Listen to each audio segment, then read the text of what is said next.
This is acceleration due to gravity. And this one is gravitational magnetic field. It's 9.81 Newton per kilogram. Only the unit is different, but but the same constant. Okay? You get the point? Because if you try to multiply, see, kilogram times Newton per kilogram, the answer will be Newton also. So the same story with you. This one also, the other one. Okay? That's why last night, right? There is a Newton per cubic meter, like Newton per cubic meter, because we need to use this standard also. Okay? Okay, mo na siya. Gravitational force. Okay, gravitational force. Okay, anak na siya, guys, no? Sugod na lang tao eh. Pero we have also another equation. One of the Fermi is equals to the gravitational constant, okay, gravitational force constant, universal gravitation constant, okay, and then mass 1, mass 2, ganun over r squared. Okay, magaling naman ang Fermi guys, balitok, makasolve na yun ka. Okay, balitok meaning, sila saan po ipawin ani-ani yung quantities, okay, you get the point. So, F is the gravitational force. Okay. Di ba klaro kung agi? Okay. Ang G atong kuan, gravitational force constant. Okay. Or we can say also universal gravitation law constant. Universal gravitation law constant. And then also Newton's law constant. Pareho ra siya. Okay, first, gravitational force constant, universal gravitational law constant, and then the Newton's law constant is just the same. Okay, so the value for this G is 6.67 times 10 to the negative 11, then Newton, okay, like this, kilogram, okay, squared meter squared, okay, meter squared kilogram. If you miss the unit of this, guys, go back to the equation. See, the masses are beside the G. So we need to say it will be going downward. So the kilograms squared will be downward. In case you feel to memorize the exact unit, go back to the formula so that your unit will not be rambled. Okay? Get the point? So, see, the masses and 1 and 2 is beside the G's, meaning to say it's in the denominator. That's why Newton meter squared, kilogram squared. Okay? If you miss out. Okay? Ano siya? Okay. So, muna na itong gamitin. Ang atong mga masses, ano guys, ano siya? So, ano siya, no? So, FG. So, the force of attraction between two objects, masses of objects directly proportional to the gravitational force constant and the masses of the two objects and the distance raised to the power 2. Okay, we need to say the distance between the centers of two masses of the objects. Like this, if you try to illustrate this, you need to draw. So meaning it's in the center. The center of each object. Like this. First object, second object. So the distance will be the distance between the centers. So the center here. So the distance between the centers of two masses of the object. Like that. Okay?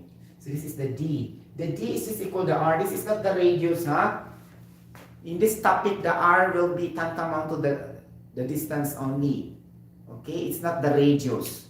Maybe you will miss out because the word R usually used as our radius in every in every formulas in the past. But forget that one. R simply means distance only in this topic.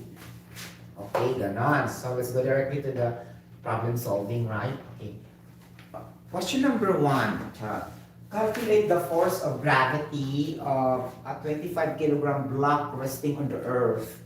So in this kind of problem, guys, it looks like strange because it will mention the outer space, the planets, like that, the moon, the sun. So that is only the what we feel so amazing or strange. Makuyawan ta because the problem is talking on the outside world, something like that. Okay, but never mind. Just take it easy. Just follow the formula itself, okay? We will be imagining here, okay, out to the universe, the outside world, okay, something like that. Resting on the Earth with a mass of 1.27 times 10 to the 24 kilogram. Imagine the mass is very huge. Okay, times 10 to the 24, more than trillion. Okay, what's next for trillion? Quadrillion, right? Thousand, millions, billions, trillions, quadrillion, and fifth, pentallion, heptallion, octallion, right? Until infinity, nonallion, decallion, something like that. You get the point. It is in a chronological order, in sequence, okay, in the prefixes. We will just stop in trillion because we don't go in the huge exponent, okay? But actually it will not stop until infinity, the exponent. Okay, 10 raised to the power 1 million, 10 raised to the power 2 billion, like that. And we could no longer distinguish that. You get the point? Okay, so the radius of the Earth is 6.38 times 10 to the 6. So radius of the Earth, so kani gilubog ka, na siya radius, pero you will also take the distance, then have a common sense by drawing it, okay? Something like that. But what I mean, the R there is not radius, it's the distance. But here, gilubog ka kanya word na radius, so take note also, okay? Like that. So it's 6.386 times 6.38 times 10 to the 6 meter. Okay, now I will draw na. So this is the Earth. Ganon. Earth. Okay, the black resting on Earth. Meaning on siya, it's not on the inside, it's on the top. Okay, preposition on. On. In. Under. Underneath. Above. Below. Like that. This is preposition in English. This is trying to locate the possession where it is being situated or located. So this is very important to analyze the problem. Okay? On, and, like that. Above, underneath, below, beside, nearby, like that. Adjacent, parallel, series, in series to the following object or series of the car. No. The series of the car parts, forward or backward, something like that. Okay, that's okay. So in here, on, not the word on, O-N. Okay? And this is also have the same meaning with the on and off. On and off is just the same. That's an action verb already. This preposition on can be used also on a verb in a sentence. Like on the switch. I use the on to act, to off, or on. Off, on, off, on, off, on. But that is not a preposition in that sentence. But here, this is preposition. Okay? So we need to say, ano siya, we have two application of the word on, O-N, okay? Get the point, ganon. So this is the black, okay? But the black is 5.97 times 10 to the 24 kilogram, okay, ganon. The radius of the Earth is, so this is the radius. So this is the distance here from the center of the Earth to the center of the black.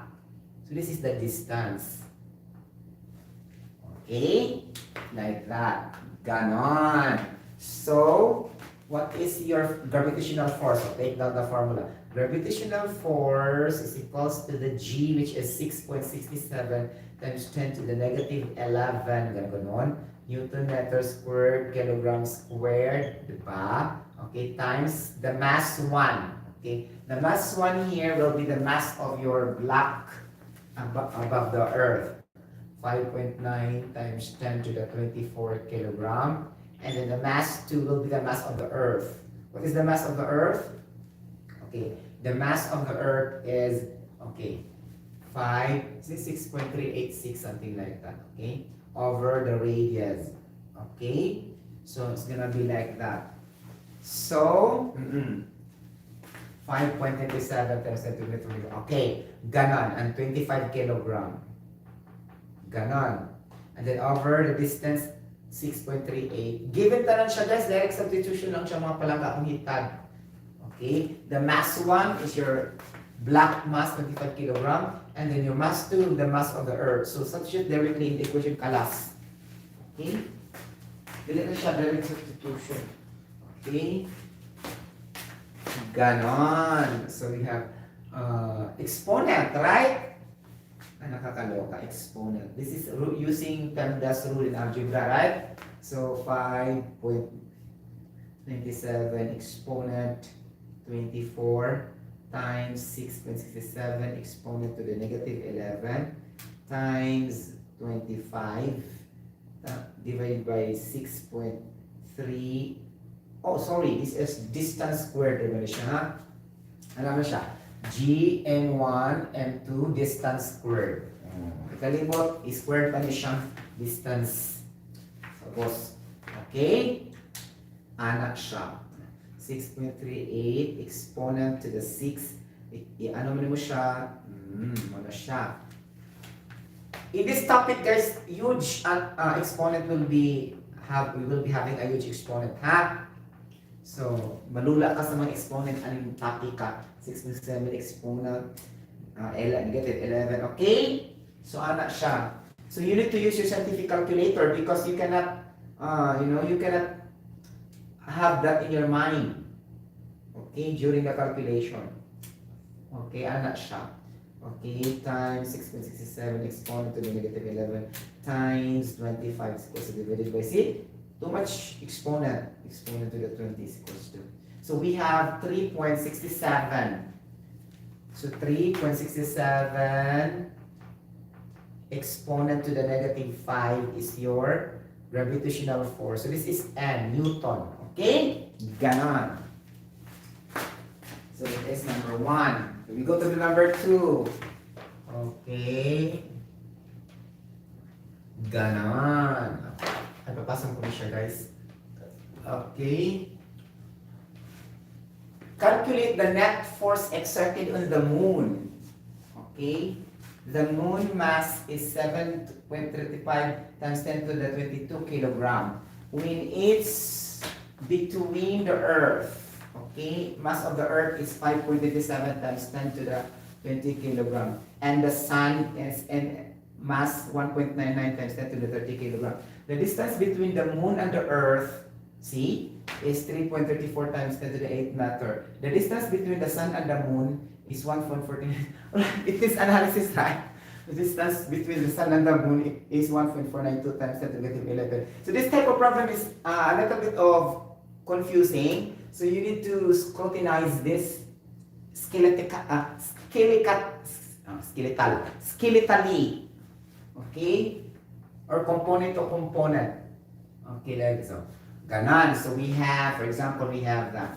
Ganon. So we have the earth, okay, the earth, the sun, the earth, and the moon, right? Ganon. Earth and the moon. So center man ang sun, guys. Right? Center ang sun. So ana dayon, center man ang sun, nadiri ang moon, right? Center ang sun, ang earth nadiri ang moon. Okay, ganon. Okay? So analyze, okay? The mass of the moon, so natin mass of the moon, okay, is moon 7.335 times 10 to the 22, okay? And then when it's between the earth, is the mass of the earth is 5.27. Ang earth na sa mass 5.27 times 10 to the 24 kilogram, right? Okay. And the sun mass is 1.99 times 10 to the 30 kilogram. Okay? The distance between the moon and the earth, idulong din mo, moon and the earth, pila man siya, is 3.34 times 10 to the 8 meter. So, okay? The distance between the sun and the moon sad siya is 1.492. Kung ganon. 1.492 times 10 to the negative 11. Negative 11 siya, diba? Okay. Ganon. So naka-distance siya na. So all you have to do in this case is you have to do this component by component so that you will not be confused. Okay? And then here asking the net force. So actually, what makes this confusing is the net force only because this net force is not the topic of gravitational force. Okay, it's the topic on the, on the another topic of the applied force like that. But we need also to use that here. So, mag-FBD na yun ta, free body diagram. Okay? So, ano na yun? F, net force, ano na yun? Diba? Okay. So, net force, so natin the gravitational force of the Earth and the Moon. Okay? So, the gravity of the Earth will go to the Moon. Okay? So, like that, it's gonna be FGEM. Oh, gravitational force of the of the Earth to the Moon. Okay. Now, how about the Moon? Okay. So the Moon will be ganon. So this is negative. It's going to the left. So minus gravitational force of the Moon to the Sun. Why? Because it's not given the distance the Moon to the Earth. Only from the Moon to the Sun. Analyze the problem. Okay? So it's mentioned only the distance from the Moon to the Sun. So you will say gravitational force of the Moon towards the Sun. Okay? Ganon. So now you need to take this individual gravitational force na. Ano na yun? Okay? Atong papason ang atong kahibulungan ng mga distances na ba siya. So, ganon. 1, 2, 3, 4, 5. 1, 2, 3, kalas. Okay. Ato pa po sa kaya mo, take mo siya space, gamay makaong blackboard. Not enough for the discussion. Okay? Anak dayon. Okay. Tagsa-tagsa ang mga palamba akong hitad. Oh, gravitational force of the Earth to the Moon. Oh, ganon. So, G. Gravitational force constant. So, 6.67 times 10 to the negative 11 na yun mga palangga. So this is the mass of the Earth. Okay? Mass of the Earth. Okay? Ganon. So, it is the mass of the Earth to the Moon. So that is mass of the Earth and mass of the Moon. Yung i-incorporate diri ari. So, mass of the Moon. Muna siya. 7.35 times 10 to the 22 kilogram. And then mass of the Earth. Most of siya. So 5.97 times 10 to the negative 24 kilogram. Okay? Over the distance from the Earth to the Moon, which is 3.34 times 10 to the 8 raised to the power 2. You have an answer here. Okay? And then you go now to the FG, gravitational force of the Moon towards the Sun. Okay, now you will copy the constant, the same, 677 to 11. Now we will use the mass of the Moon again because it's mentioned here, right? So 7.35 times 10 to the negative 2. And then the mass of the Sun, okay, is mentioned. It's no longer the Earth, okay? 1.99 times 10 to the 32. Then the distance will be this, 1.49 from the Moon to the Sun. Okay, 1.49 times 10 to the negative 11. And this is now your gravitational force of the Moon towards the Sun. Now you subtract the value here from here, and that is your net force. Alas. Okay? That's the answer. I don't have to calculate because nalate po ko sa exponent. Do it by yourself. Okay? Pag-ask ka siya, but it's understood already. The important is we understand. Okay? The numbers is not really that important. We understand how it is being managed. Schematic diagram, something like that. Okay? That is the answer. Okay, ganon. So, ang pangalan sa problem is the net force between the gravitational force of the Earth towards the Moon minus the gravitational force of the Moon towards the Sun. Okay? Ganon siya. So if you have the answer here, calculate, do the math here, you have the answer, and do the math here also, you have the answer, and subtract the 2, and that is your net force. And do it by yourself. Okay? Because you don't know space, right? Look. Okay, and I am very lazy to perform the calculator, no space, and I keep on erasing. And I cannot remember also the number because it's a huge exponent. Okay? You get the point? Ana lang siya. As long as we know how to compute, right? So, ganun siya. So, we should remember the formula lang yun siya, guys. Akong ipasok sa atong brain cells. Mao gid ni siya. Okay? Before I will end this vlog. Okay, you know guys, even though how many times the problem will vary, if you understand really the, you know, the situation and the concept, then you can get the answer. Okay? So, FG is equals to G, M1, M2, and then R squared. So, R is the distance, okay, between the centers of the object. Okay? Centers ha, ay mo magpataka kay center man siya. Ato ang reference sa center. Okay, like this. So, i-draw. Diri center and the other one center. Muna siya ang R. Ayaw diri. Okay, masayop na kanianang higayuna. Okay? You get the point? So, ang G ni mo constant, 6.67 times 10 negative 11, okay? Newton meter squared kilogram squared. You should memorize this. Okay? Every time, memorize this in your brain cells.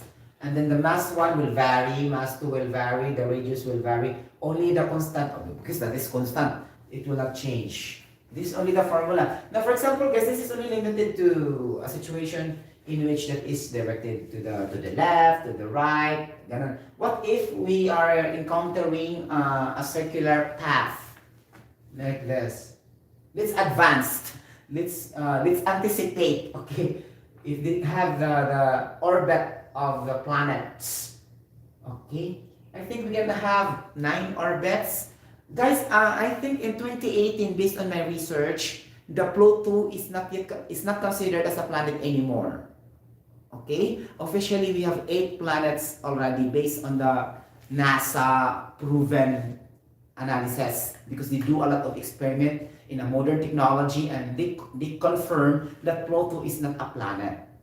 But, sad to say, it was not yet reflected in our textbooks all over the world. Still, our children memorizing, saying us before that we have 9 planets, but actually we have already 8 planets because it was not changed, the textbooks. So meaning to say our textbooks pala obsolete.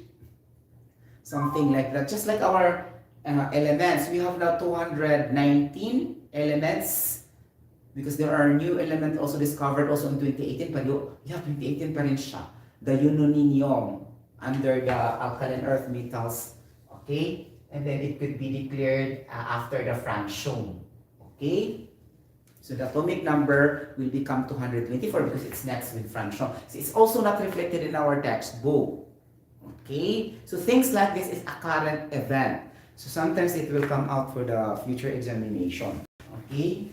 So because there are latest science and discovery that is not reflected in our textbooks. Because our textbooks are very obsolete. 17th century, 18th century, 19th century, and we keep on repeating generations to generations.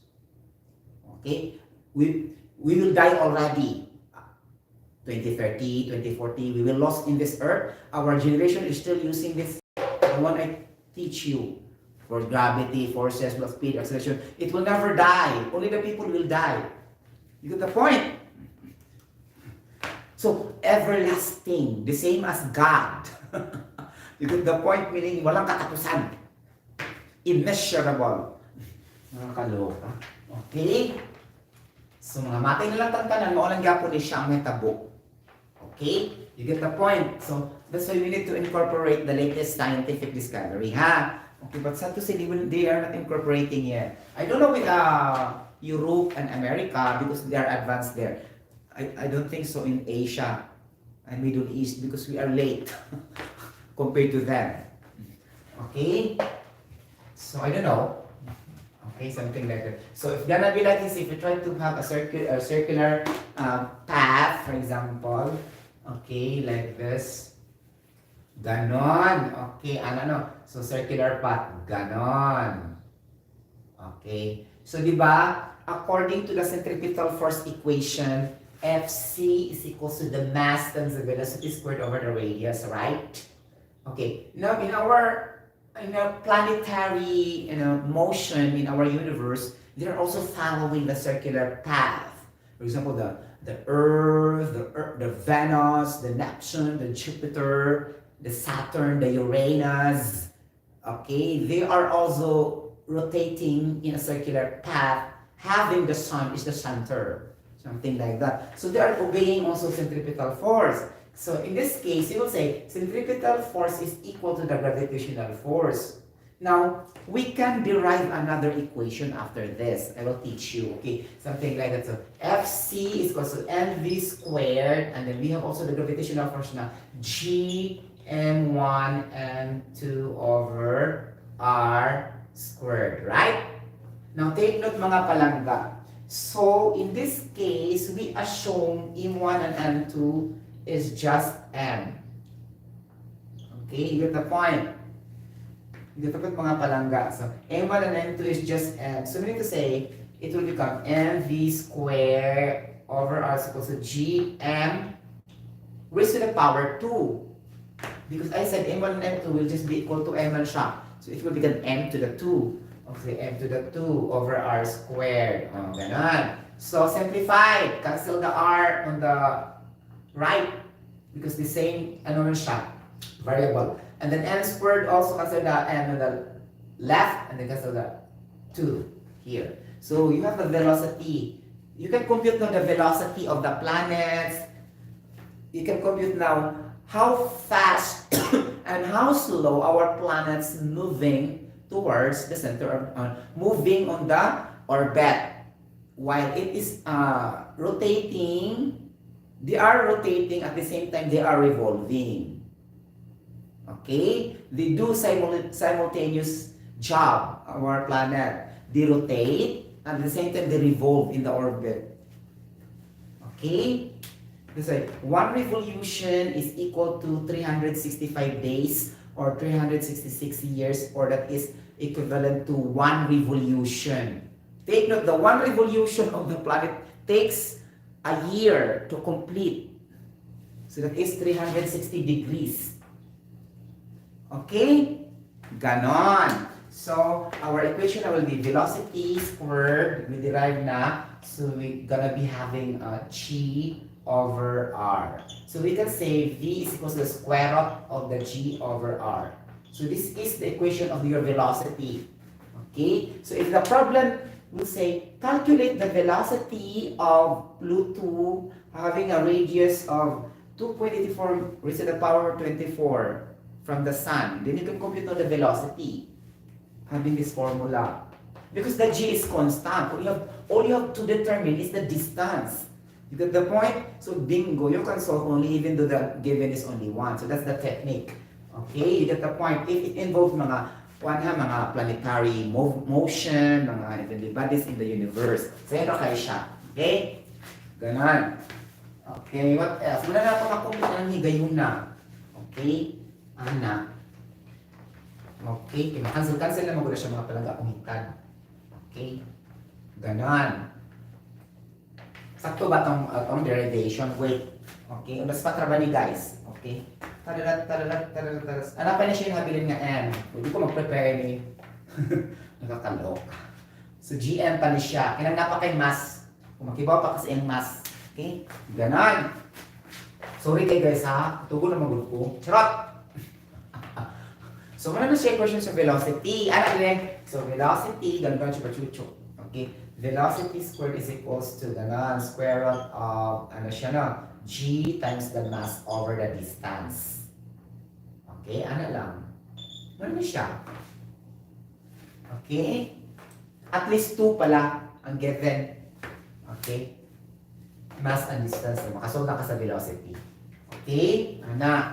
Okay, di ba na kung kay katong equation ko na circle siya, no? Mahimo naman na siya circle mga palangga, mga na rin ka ay. I-treat na mo yung orbit.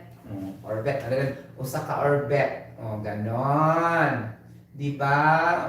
Drawing din kaming ani. Na, para makasolve sa iyang radian, nga in terms of revolution ang imong i-involve mga planet chuba-chucho. Ano din ni mo diri ari o drawing kag half, this is an half and half diri ana karon na siya. So ana dayon. So this is magsugod ka sa 0. Okay, this is 90 degrees. This is 180 degrees. And this is 270 degrees. And this is 360 degrees. One complete revolution. So this is an orbit, right? Mo na din ka. Okay, mo na din kaya. Imong factor niya guys, at katong yung, di ba nagsagumos sa trigonometry, ang iya yung half of the revolution, which is equal. Bisa sa stock knowledge ni Santok sa kung muna karon. So it's equal to pi over 180. Okay, kung nakakang pi 180, makakompute din ka sa mga angle-angle chuba-chucho. Okay, i-convert mo ang radian to angle, angle to radian, ang imong basis pi over 180, imong factor, ganan. So here, ano rin ka? So 90 degrees man ko, no? Ano rin? 90 degrees times pi 180. O, pila man na siya mga kumitad. So, kano siya? Pi over 2 ni Diri Ari. Okay? And then, this is 180. So, 180 pi over 180 multiply. So, this is pi here. So, yung mo siya i-convert niya. Ano ka? Direct, 270 man. So, 270 pi divided 180. O, 3 na yun. O, diba? 270 divided 180. 180 talaga siya. So, 270 divided 80 mga palangga. Kailangan siya. Kakaloka. So, that is 1.5 meaning 1 and 1/2. No, 1.5. Then 1 and 1/2, right? Or this gonna be, okay, fraction man siya. This is improper fraction ba siya, guys? 1 and 1/2. Nakalimot ko sa rin pang kung saan siya nga sa fraction. Ano naman siya? 2 times 1 is 2. Okay? 2 plus 1 is 1. Okay? So this is 3 halves pi. In our math in elementary, if we found a fraction like this, we need to multiply the denominator to the coefficient, and after that, adding the numerator and over the denominator after you multiply. So this is the rule in fraction. In math, right? So, ma-apply ka po siya sa college. Okay? It's gonna be 3 halves pi here. Yeah, and the last, I think 2 pi na siya. I thought you i-prove. So, 360 degrees. Ganon. Pi over 180. 360 degrees. So, this is 2 pi. So, we have to say, 2 pi is equals to 1 revolution. 2 pi is equals to 360 degrees. So, for example, si Neptune, tuyok si Neptune, like this in this orbit. So we can compute also. Calculate the angle of inclination of Neptune. Having a force of gravity, chuchu, having a... So makakompute din kayo. Bisag, ay God, look, yun na yung mga angle. Okay? Ano nga topic, di ba ito mag-isgot of angle. Okay, but if you try to maximize your academic potential, it's possible because that is one complete revolution of an orbit. Okay? For example, calculate the position of Neptune. Okay? Having a force in the distance of the center of the blah blah blah. So, so hindi mo tanan guys. Really, okay? Ganon. So, muna siya 2 pi is equals to, ano na yun? Now, muna siya mong orbit, mga palangga kong hitad. Di ba? Na-circle ang orbit. Let's assume lang ha, because according to what I read, the orbit is not really a perfect circle. It's a little bit of elliptical, same as the planet Earth. It's not really a perfect circle. Our planet Earth, a little bit ellipse. Okay? It's a little bit flattened due to the climate change. Something like the accumulation of various greenhouse gases. Okay? In the sun, and then it makes our planet Earth a little bit flattened due to the air pollutants, hazardous air pollutants. Like that, and then, it's not a perfect, circle na siya talaga. Okay? You get the point? So meaning to say, if there's so many contaminants, gases, or whatever, so after flattening, it will explode, right? And we don't have a planet anymore. Because after it will become flat, what will happen? It will explode, right? Just like a balloon, right? So, we are not waiting that to happen. We should take care of our planet Earth. Okay? You get the point? Ganon. So, ano na yun siya? So, circumference is equals to 2 pi r. Right? Ganon. Circumference 2 pi r. So, So, 2 pi man siya, kaya 2 revolution man siya. I-times man nimong r diri-ari. Okay, so 1 complete revolution times radius. Okay, mo na siya 2 pi r. Mo na siya circumference. Okay, ganun siya. So, kung ano na siya, circumference of 2 pi over r. So, mag-compute ka sa velocity, makuha din na mo siya. Velocity is equals to the circumference over the time. Okay, ang circumference ni mo, 2 pi r man na siya. Okay, 2 pi r over t. Ganon. Ano ni mo velocity? Your velocity, 2 pi r over t. Okay, ganon. Compute na sa dali mong imong kuan guys, imong area, chuba-chuchuk na. Imo man ang equate dito. Charot. Nakakaloka. Okay, and then mo naman kay area o ma-compute naman din mo. Area, ano din mo? Area is equals to pi r squared, then chupa-chuchu. Ganon, yun naman kay r diri-ari. O, equate na yun. Makuha rin mo. Okay, nasa kayo makuha nga na formula. Ingana naman guys, makaderive man siya kaugaling ng imong formula. If you take the examination in the future, makakreate kag imuhang kaugaling ng formula in which your instructor did not teach you.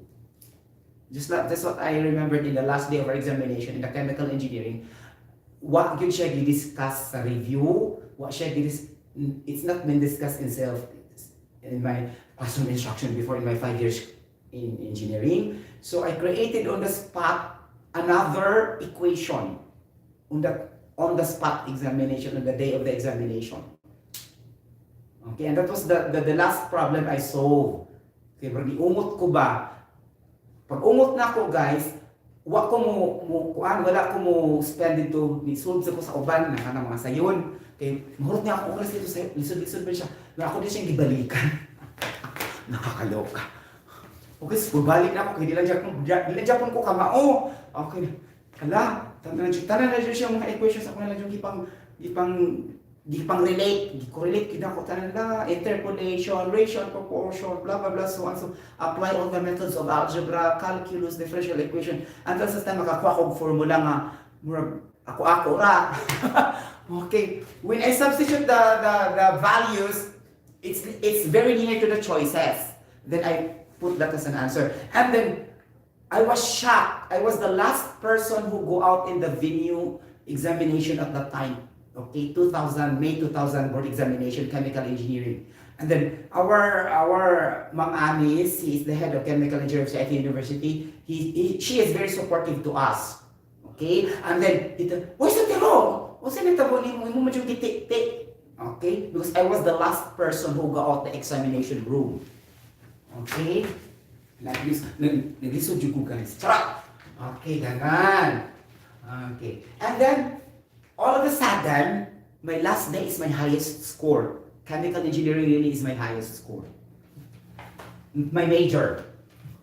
I was not expecting that my major will be my highest score because I'm not good in unit operations, like blah blah blah, so on. So, okay. Ganun siya. And then my sciences, physical, chemical principles are second and third ang akong general engineering. See? My performance really echo because I'm not really that good in math. So, makalibrate you are gauging really your performance after the result of your score. Okay? So, because I'm not really that good in math, of course, my general engineering will not be high compared to my major and the sciences like that. So, kung bright pa lang kayo kung math, amot lang ka. Charot! Nakakaloka na. Diba? Ano siya yung natabo, guys? Ano na? Any question so far? Nasango lang jud ko sa ano. Ang ako nasango na to ang differential equation. Differential equation katong ko ang mga Laplace. Muna ko kasabot. Okay, nakakaloka. Okay na. Muna siya. Any questions so far? Mga palangga kong hitad. Ana na lang siya guys. Maguna lang ta sa pinaka-basic para mamundot ang scores. Ay mo pag-focus sa mga lisod kaayo. Okay, that's the point. Ana na lang. Diba? So makarelate lang. So diba? Mo-focus sa katong mga kuan jud sa mga foundations. Dito mo focus ka ng mga lisod-lisod. O ba magul ka? Mo-focus mo sa na ako'y na based on experience lang yun ha. Most of them, ato sila mo-focus sa mga lisod. Magsisilag sulsol. Ako magyaw-yaw ako sa kilid-kilid, nag-memorize ako mga theory, principles, concepts. Di kay ko magsulsol. Okay? Di ko magsulsol. Musulgra kong kalit inig ka examination na. Pero kung, of course, before coming to the university, in the home, masulsol ko dito. Pero di ko magsulsol, nagkabot ka dito, magyaw-yaw ako. Kitib-kitib akong ba. Ganon! Okay, ganon akong pang-memorize.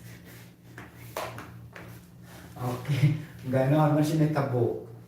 Sabukan ko magsubsob sa kung ano sa eskwelahan. Really, ato di ko magsubsob sa balay. O sa library. Dili sa kanang mga kuan basta katong mga classroom, ana-ana. Magsubsob ko. Ganon, di ba? Okay, ganon siya. Thank you so much for watching this video. I hope you like it and you can share to your classmates, colleagues, ganon, friends and doctors that have this. Guys, there's no complicated topic for the gravitational force. It's easy to understand. Okay? Ganon. So, ang G, guys, amo na siya ang kuan. Gravitational, asa ta ni siya? Gravitational field strength. Right? So, GFS. Gravitational field strength. Okay, kani siya nga G. Oh, ganon. Kasi ganon sa kuan. True or false? Is the gravitational field strength is equal to the acceleration due to gravity? True or false? Your answer will be true. Okay? Pareha siya, but different unit.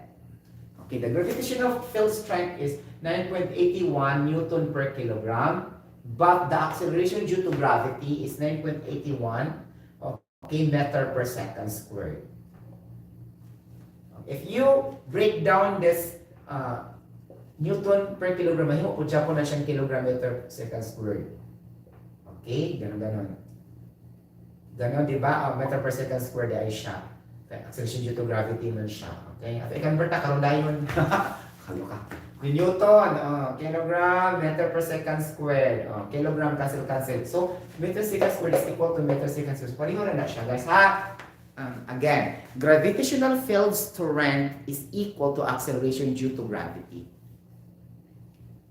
Okay, basic around pag-question in kuan sa problem nga kay wala makakaila mo na calculate the force of an object having a gravitational field strength of ganon so waka kabaw nga kana siyang acceleration sa day na siya or ano ang papangutan na what is the gravitational field strength of an object having a velocity of a distance blah blah blah so imong i-compute ang acceleration na kay pareha na siya unit min ana ba okay di ba?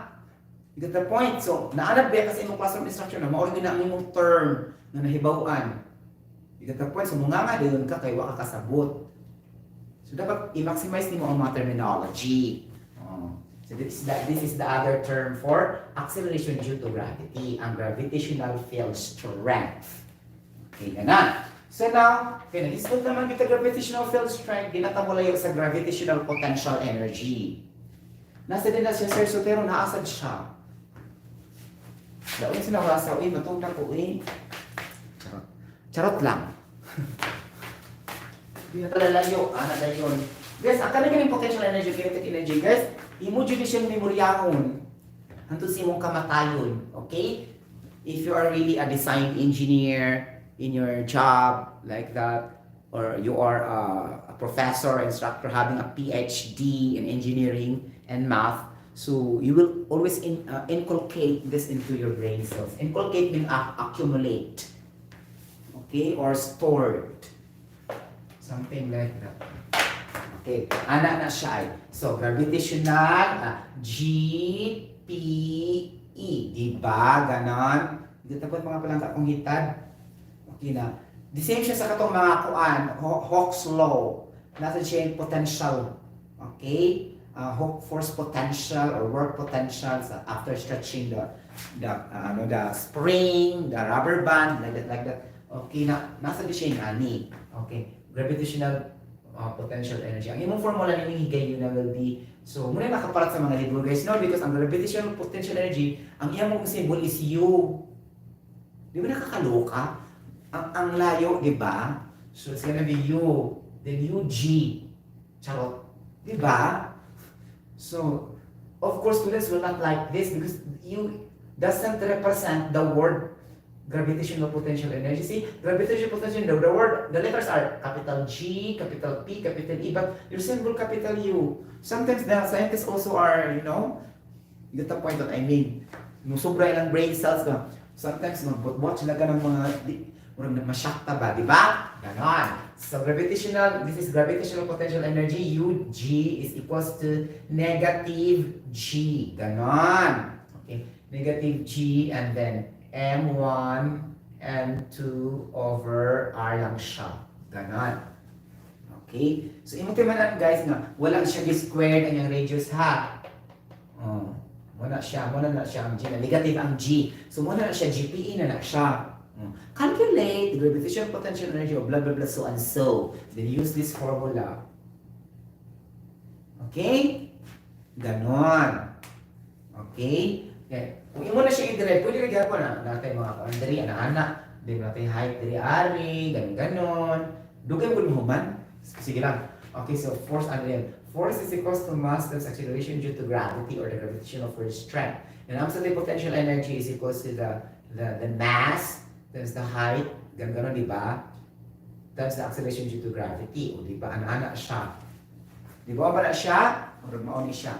Height, acceleration due to gravity times the mass. Take note.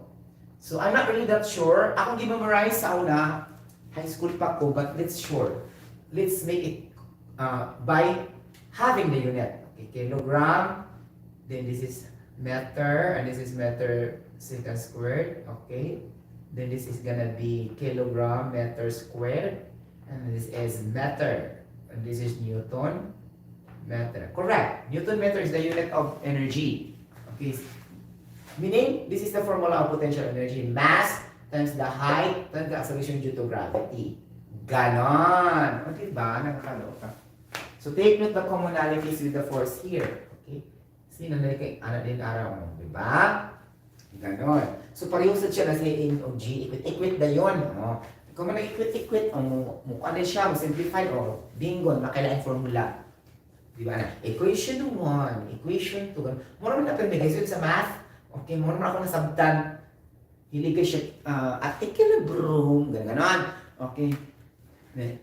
That a zero in a steady state flow or equation at a continuity equation. Gano'n naman siya with independent with time. Gano'n. Okay, so ano din? Ikwit na yun. Sa may mabili na higayon na. Ano din mo siya? So, masulod ka sa mg. Mg is equals to HPE. Ano din? So, equal man mo ang force chuba-chuba na ka.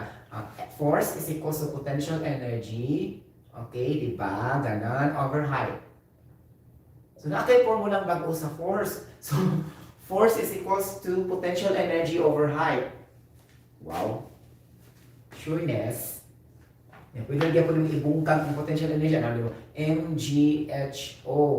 MGH. Dama kay H sa ubos. H. May magyan ko siyang force. Nagdaduwa ang ko guys. Okay, di ba? Muna siya, makakreate ka ganang formula guys, ha? Imo dyan sa kuha ng tanang formula, ha? So, kung sa kagamay sa formula, imo dyan i-memorize. Okay, tanan. Way state. Ana man ang style. Okay? Ana siya. Labi na gusto dyan ka matap na chair, i-memorize kinimutan ng formula. Okay, ana ron ang technique guys. Taas kitang aim para mo pasar ka. Okay? You get the point mga palangga kong hitad. Any question so far? Thank you so much for listening. You want some more for this? Dire-dire chuba-chuchu. Ay na lang, okay. Magtuntag-buntag. Actually, taas kayo siya derivation guys. Ang katong gravitational potential energy. Magduduwin ka, ana-ana, talat-talat. Okay, so, siguro kung full-time instructor ko, I can teach in a detail. Since I am working, this is only vlogging, right? I cannot present everything. Okay? Get the point? Ganon. Okay, thank you so much. Bye-bye. God bless everybody. If you like this video, you can comment, you can share to anybody else, and you can click the bell notification for some newest updates of I Am a Singer Channel Voice. Nabulol-bulol talaga ako. God bless everybody. Bye-bye. See you later. Nabubulol. Diba? Nakakalakat. O diba?